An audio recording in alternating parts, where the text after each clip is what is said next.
तो गाइस आज के इस वीडियो में हम जानेंगे हमारे कंप्यूटर के सीपीयू के बारे में। तो अगर आप कंप्यूटर के स्टूडेंट हैं तो ऐसे में आपको कंप्यूटर के सीपीयू के बारे में पता होना बहुत ज़रूरी है। तो दोस्तों आज के इस वीडियो में हम सीपीयू के बारे में सारी जानकारी देने वाले हैं आपको, तो वीडियो को पूरा देखिएगा। तो चलिए शुरू करते हैं। तो गाइस सबसे पहले अगर हम बात करते हैं सीपीयू के बारे में, तो आपको पता होगा सीपीयू कुछ इस तरीके का आयताकार बक्सा होता है जिसको अंग्रेजी में रेक्टेंगुलर बॉक्स बोलते हैं। और इसके अंदर दोस्तों हमारा मदरबोर्ड वगैरह सारे सिस्टम लगे होते हैं, सारे हार्डवेयर लगे होते हैं और इसी से हमारा कंप्यूटर काम करता है। तो चलिए जानते हैं इसके बारे में। तो गाइस सबसे पहले यहाँ पर लिखा है CPU stands for central processing unit, यानी कि दोस्तों सीपीयू का पूरा नाम सेंट्रल प्रोसेसिंग यूनिट होता है। This is also called processor. और दोस्तों सीपीयू को हम लोग प्रोसेसर भी बोलते हैं, तो आपको पता होना चाहिए। लेकिन दोस्तों आपको पता होना चाहिए सीपीयू को प्रोसेसर बोलते हैं और इसके अंदर जो दोस्तों डिवाइस लगी होती है उसको हम लोग माइक्रो प्रोसेसर बोलते हैं, तो आपको इसका ध्यान रखना होगा। यानी कि दोस्तों सीपीयू को प्रोसेसर और जो डिवाइस होती है उसको माइक्रो प्रोसेसर बोलते हैं। और गाइस इसके बाद में लिखा है which is known as brain of the computer system, यानी कि दोस्तों जो हमारा सीपीयू होता है इसको दोस्तों कंप्यूटर का दिमाग भी कहा जाता है, तो आपको इसके बारे में भी पता होगा। और गाइस इसके बाद में लिखा है which processes data given by user produce result in form of information और आउटपुट। अब दोस्तों जो हमारा सीपीयू होता है वो काम कैसे करता है, तो यहाँ पर लिखा है which processes data given by user, यानी कि दोस्तों यूजर जो भी डेटा को देता है तो उसको ये प्रोसेस करके जो उसका रिजल्ट देता है वो दोस्तों रिजल्ट देता है सूचना के रूप में। और इसी सूचना को दोस्तों हम लोग कंप्यूटर की लैंग्वेज में आउटपुट बोलते हैं। यानी कि दोस्तों जो भी कंप्यूटर यूजर कंप्यूटर को कार्य करने के लिए बोलता है, यानी कि डेटा पर प्रोसेस करने के लिए बोलता है, तो उसको डेटा को ये प्रोसेस करता है और उसके बाद में जो रिजल्ट आता है उसको सूचना के रूप में ये आउटपुट दे देता है हमको यूजर को।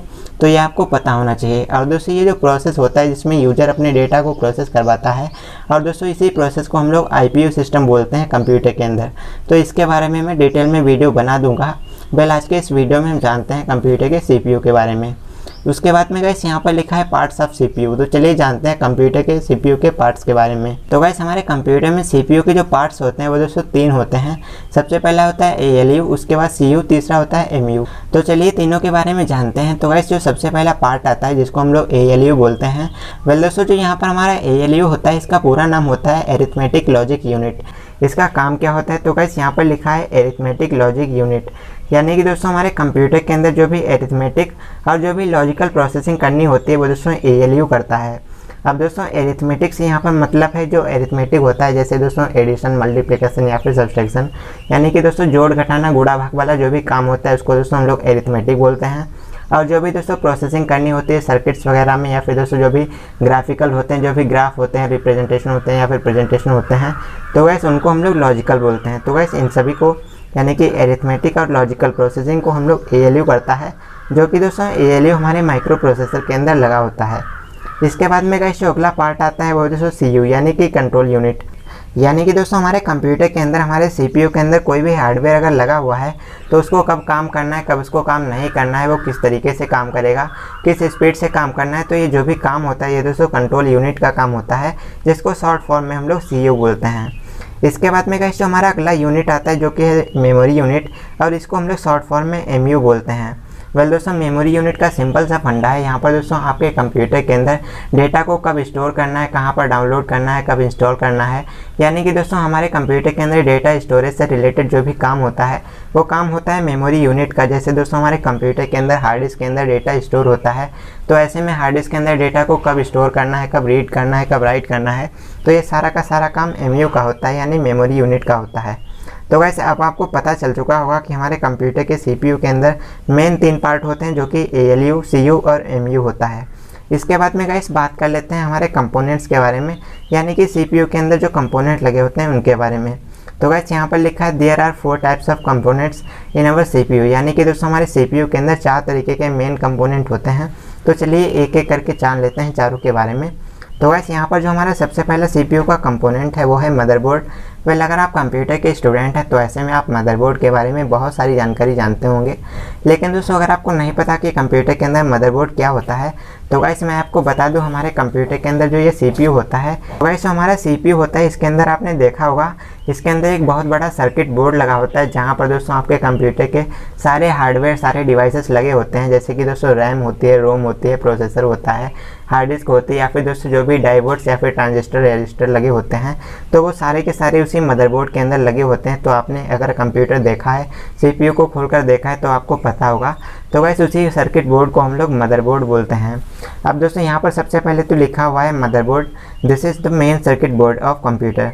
यानी कि दोस्तों जो हमारे कंप्यूटर के अंदर सबसे मेन बोर्ड होता है, सर्किट बोर्ड होता है, उसी को हम लोग मदरबोर्ड बोलते हैं। Where we attach every device of PC, यानी कि कंप्यूटर के जो भी डिवाइसेस होते हैं वो सारे के सारे हमारे मदरबोर्ड से अटैच रहते हैं, जुड़े रहते हैं।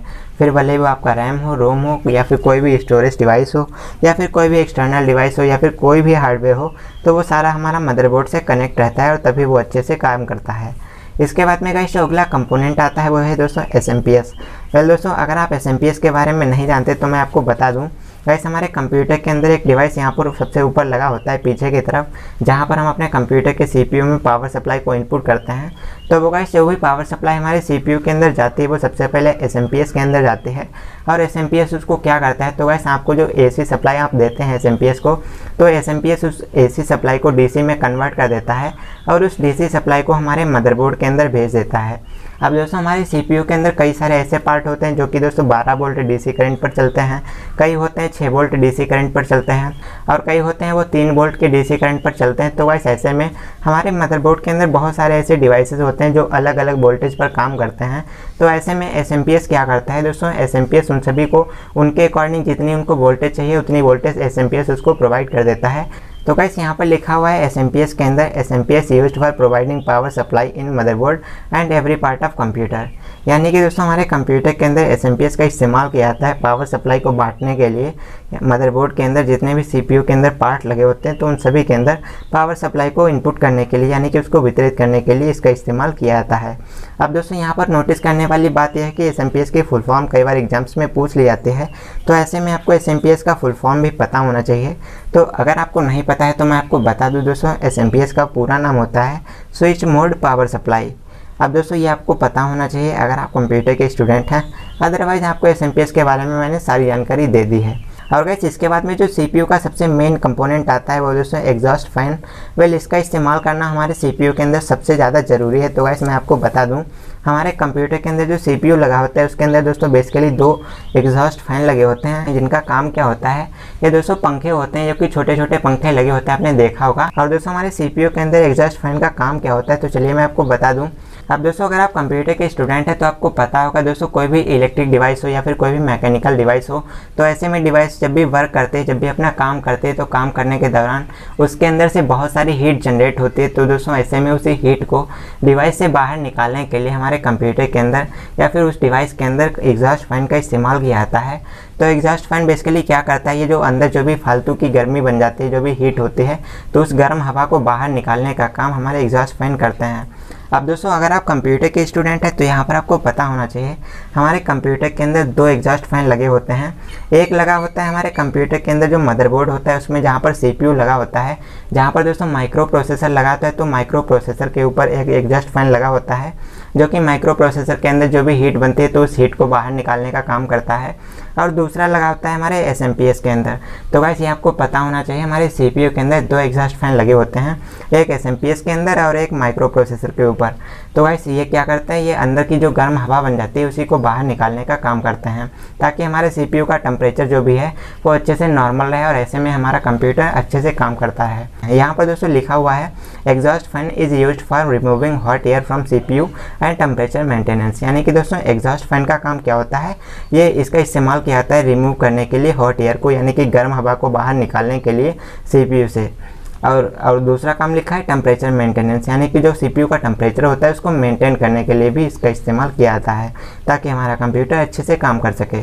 इसके बाद में अगला जो पॉइंट आता है दोस्तों, अगला जो कंपोनेंट है वो दोस्तों स्विचेस एंड कनेक्टर्स।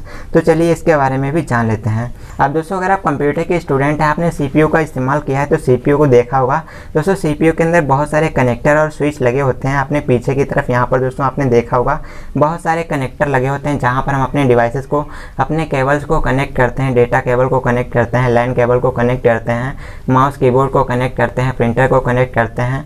तो गाइस ऐसे में पावर सप्लाई को भी कनेक्ट करते हैं। तो ऐसे ऐसे में आपने देखा होगा CPU में पीछे की साइड यहाँ पर बहुत सारे स्विच और कनेक्टर लगे होते हैं। तो गाइस अगर आप कंप्यूटर के स्टूडेंट हैं तो आपको इसके बारे में भी पता होगा। अब दोस्तों कनेक्टर का इस्तेमाल इसलिए करते हैं ताकि हमारे कंप्यूटर के साथ में जो भी पेरिफेरल डिवाइसेस हैं, जैसे कीबोर्ड माउस को कनेक्ट करना हो तो ऐसे में हम CPU से उसको कनेक्ट करते हैं, या फिर पेन ड्राइव लगाना हो, या फिर DVD लगाना हो, या फिर दोस्तों पावर सप्लाई के लिए केबल लगाना हो, या दूसरे कंप्यूटर को कनेक्ट करने के लिए लैन केबल को कनेक्ट करना हो, तो ऐसे में उन सभी को कनेक्ट करने के लिए हमारे CPU के अंदर पीछे बहुत सारे स्विच लगे होते हैं जिनका इस्तेमाल किया जाता है अलग से किसी दूसरी डिवाइस को जोड़ने के लिए। तो इसका इस्तेमाल करना भी आपको आना चाहिए और इसके बारे में भी आपको पता होना चाहिए। तो गाइस यहाँ पर स्विचेस एंड कनेक्टर्स के अंदर लिखा हुआ है इन अ CPU, यानी कि CPU के अंदर switches and connectors are used to connect other hardwares and peripheral devices to CPU like keyboard mouse pen drive etcetera. यानी कि दोस्तों हमारे CPU के अंदर स्विचेस और कनेक्टर्स को इस्तेमाल किया जाता है कनेक्ट करने के लिए अदर हार्डवेयर्स, यानी कि अन्य हार्डवेयर को कनेक्ट करने के लिए, और पेरिफेरल डिवाइसेस, और जो पेरिफेरल डिवाइसेस होते हैं तो उनको CPU से कनेक्ट करने के लिए स्विचेस एंड कनेक्टर्स का इस्तेमाल किया जाता है, जैसे keyboard mouse pen drive etcetera. तो यहाँ पर आपको पता होगा हम अपने कंप्यूटर के अंदर जितने भी डिवाइसेस लगाते हैं उनको स्विच और कनेक्टर के अंदर लगाते हैं, तो इसके बारे में भी आपको पता होगा। तो गाइस आई होप आपको ये वीडियो पसंद आएगा, आई होप आपको समझ में आ गया होगा कि CPU हमारा क्या होता है, इसका इस्तेमाल कैसे करते हैं। तो आज की इस वीडियो में मैंने आपको CPU से जुड़ी सारी जानकारी दे दी है। फिर भी अगर आपके मन में कोई सवाल हो तो कमेंट कर देना, और कंप्यूटर से जुड़े ऐसे ही वीडियोस देखना पसंद है तो चैनल पर विजिट कर लेना, चैनल को सब्सक्राइब कर लेना। तो मिलते हैं आपसे एक और नए वीडियो के साथ। वैसे आज का ये वीडियो आपको कैसा लगा कमेंट करके ज़रूर बताना। तो हम मिलते हैं आपसे एक और नए वीडियो में, तब तक के लिए नमस्कार, टाटा, बाय बाय, और आपका वीडियो देखने के लिए बहुत बहुत शुक्रिया।